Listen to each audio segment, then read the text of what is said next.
India news पर आपका स्वागत है। आपके साथ मैं हूं राकेश पांडे। दिल्ली के दंगल की बातचीत होगी और इस खास कार्यक्रम में दिल्ली के संग्राम की बातचीत करेंगे, जिसमें यह संग्राम बड़ा दिलचस्प हो चला है। आम आदमी पार्टी और कांग्रेस के बीच गठबंधन की सभी सुगबुगाहट खत्म हो गई है और ऐसे में दिल्ली में अब त्रिकोणीय मुकाबला देखने को मिलेगा, जो बेहद रोमांचक और रोचक होगा।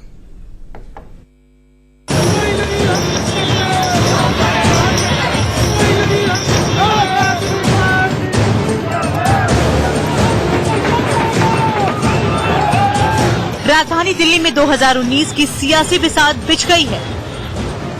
कांग्रेस और आम आदमी पार्टी के बीच 19 की सियासी बिसात बिछ गई है।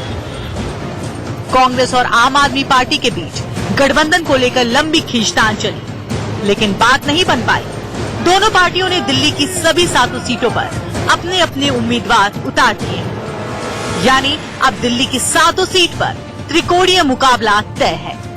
ट्रायंगुलर फाइट है, आपको क्या उम्मीद है? कुछ लोग शायद अजय माकन को जिताना चाहते होंगे, इसलिए ये सब प्रचार कर रहे हैं। तो आपको नहीं लगता मैम कि कांग्रेस, आम आदमी पार्टी और बीजेपी के बीच कंटेस्ट है? कोई कंटेस्ट नहीं है। तो किससे आपका मुकाबला है? किससे आपका मुकाबला है? किससे मुकाबला है आपका? देखिए, राष्ट्रीय पार्टियां कांग्रेस और भारतीय जनता पार्टी है। लोग पार्लियामेंट के लिए चुनाव के लिए वोट दे रहे हैं, तो हमारा मुकाबला सीधे सीधे भाजपा से है। दिल्ली में अभी तक 7 सीटों पर बीजेपी का कब्जा है। आप और कांग्रेस मिलकर बीजेपी को मात देने की रणनीति आखिरी लम्हों तक बनाते रहे, लेकिन अब तीनों दलों के महारथी सियासी अखाड़े में सभी ने नामांकन दाखिल कर दिया है और दिल्ली का रण बेहद दिलचस्प हो गया है।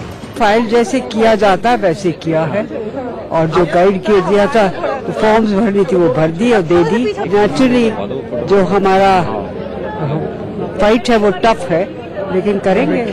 हालांकि दिल्ली का गणित कुछ ऐसा है कि कांग्रेस अभी तक आम आदमी पार्टी से गठजोड़ का मुंह नहीं छोड़ पाई है। पार्टी अध्यक्ष राहुल गांधी ने कहा कि बीजेपी को हराने के लिए वो दिल्ली में 4 और 3 के फॉर्मूले पर गठबंधन करने के लिए आखिरी सेकंड तक तैयार है, लेकिन केजरीवाल को हरियाणा में सीटों के तालमेल की शर्त छोड़नी होगी।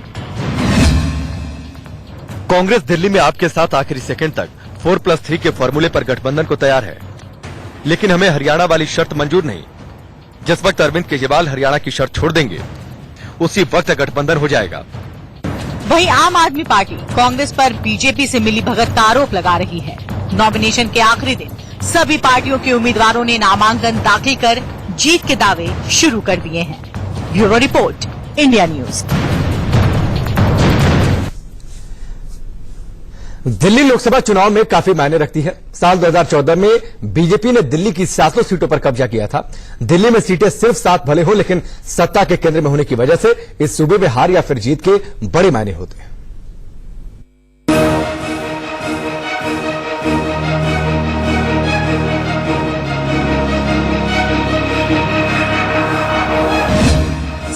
सीटों का संग्राम,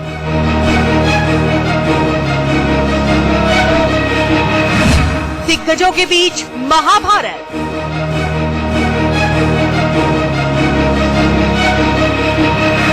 किसके सिर सजेगा ताज?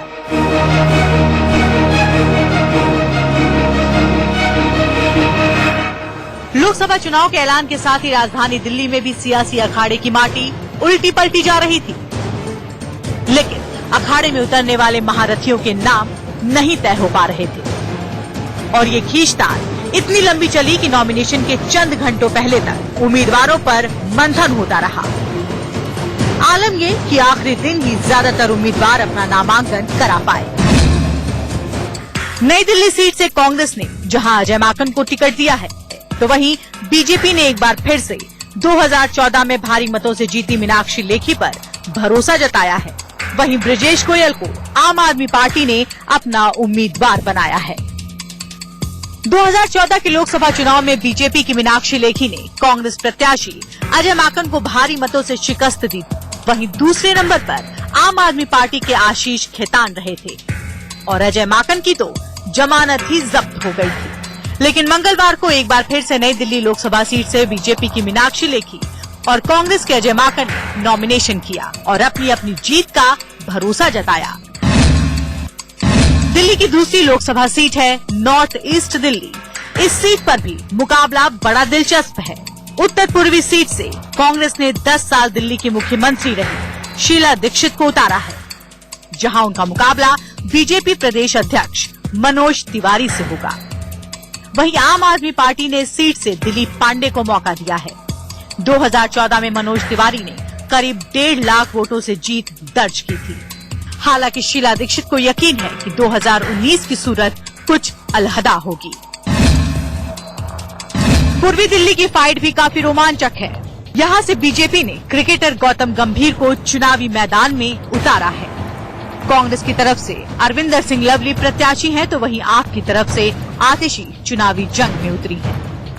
क्रिकेटर गौतम गंभीर ने नामांकन किया और लगे हाथ जीत का दावा भी कर डाला। जो भी बीजेपी ज्वाइन करता है it's a great move, because party जो डेवलपमेंट के बारे में बात करती है, जो डेवलपमेंट करती है, पिछले 5 साल में हमारे प्रधानमंत्री का विजन यही रहा है कि डेवलपमेंट करना, सबको इकट्ठे मिलाकर आगे बढ़ना और देश को सुपर पावर बनाया। चांदनी चौक संसदीय क्षेत्र से आपके उम्मीदवार पंकज गुप्ता बीजेपी प्रत्याशी हर्षवर्धन और कांग्रेस के जेपी अग्रवाल को टक्कर देने के लिए तैयार हैं। 2014 में बीजेपी के हर्षवर्धन, आम आदमी पार्टी के आशुतोष और कांग्रेस के दिग्गज कपिल सिब्बल ने यहां से चुनाव लड़ा था और करीब 4 लाख से ज्यादा के फासले से ये सीट डॉक्टर हर्षवर्धन ने बीजेपी की झोली में डाली थी। बीजेपी ने दिल्ली लोकसभा चुनाव में कई स्टार को टिकट दिया है, जिसमें सिंगर हंसराज हंस भी एक है। बीजेपी ने उत्तर पश्चिमी दिल्ली से उन्हें टिकट दिया है। वहीं राजेश लिलोटिया पर कांग्रेस को भरोसा है। आपने गुग्गल सिंह को अपना उम्मीदवार बनाया है। हम तो कोशिश की कि संगीत में भी फकीरी करें, अब सियासत में भी फकीरों की तरह जाएंगे। मेरा ये फायदा होगा कि मैं हर शख्स के लिए अवेलेबल होऊंगा। सबसे पहले तो मैं अपने प्रधानमंत्री साहब, ऑनरेबल पीएम साहब नरेंद्र भाई मोदी साहब का और राष्ट्रीय अध्यक्ष माननीय अमित शाह साहब का, पार्टी का, संगठन का शुक्रगुजार हूं, जिन्होंने मुझ गरीब पे यकीन, ट्रस्ट किया और इतनी बड़ी ये बात की है।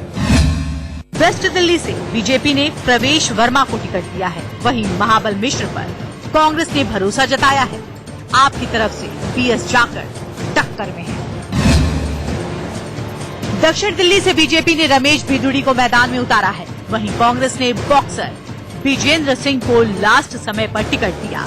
आम आदमी की तरफ से राघव चड्ढा जीत का दावा कर रहे हैं। कांग्रेस का मैं उम्मीदवार बाद में, पहले कहते लोगों का उम्मीदवार ज्यादा हूं। कहते मैं साउथ दिल्ली से, मेरे को के लोगों ने मेरे को चुना है इस चुनाव के लिए, और कहते मैं लोगों का विज्जू जो पहले भी था और अब भी हूं और आगे भी रहूंगा। तो लोग मेरे को प्यार करते हैं सिर्फ बॉक्सिंग की वजह से।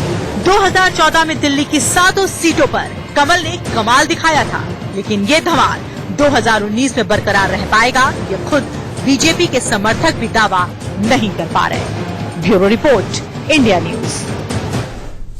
2019 का लोकसभा चुनाव सभी पार्टियों के लिए काफी अहम है। ऐसे में बीजेपी और कांग्रेस ने अपने अपने उम्मीदवारों और कई प्रत्याशियों का टिकट काटा है। उन्हें नया उम्मीदवार लेकर आए हैं। जनता के बीच में नए चेहरों पर विश्वास जताया गया है। चलिए अब आपको ग्राफिक्स के जरिए समझाते हैं कि किस बड़े चेहरे का टिकट कटा है और किस पर भरोसा जताया गया है। पार्टी वार आप स्थिति समझ लीजिए। दिल्ली में जो बीजेपी में उलटफेर हुआ है उससे आप समझिए उदित राज का टिकट कट गया है। हंसराज हंस को नॉर्थ ईस्ट दिल्ली से टिकट मिला है। तो ये आप सिलसिलेवार तरीके से समझिए। नॉर्थ ईस्ट दिल्ली की हमने बातचीत कर ली। अब आगे बढ़ते हैं। टिकट कटने से उदित राज बीजेपी से नाराज बताए जा रहे हैं और इसके साथ ही एक और सीट की बातचीत करिए। नॉर्थ वेस्ट दिल्ली की बातचीत करिए। महेश गिरी का टिकट कट गया है। इनकी जगह गौतम गंभीर क्रिकेटर को टिकट मिला है। गौतम गंभीर बीजेपी में शामिल हुए और उन्हें लगे हाथ टिकट भी दे दिया गया।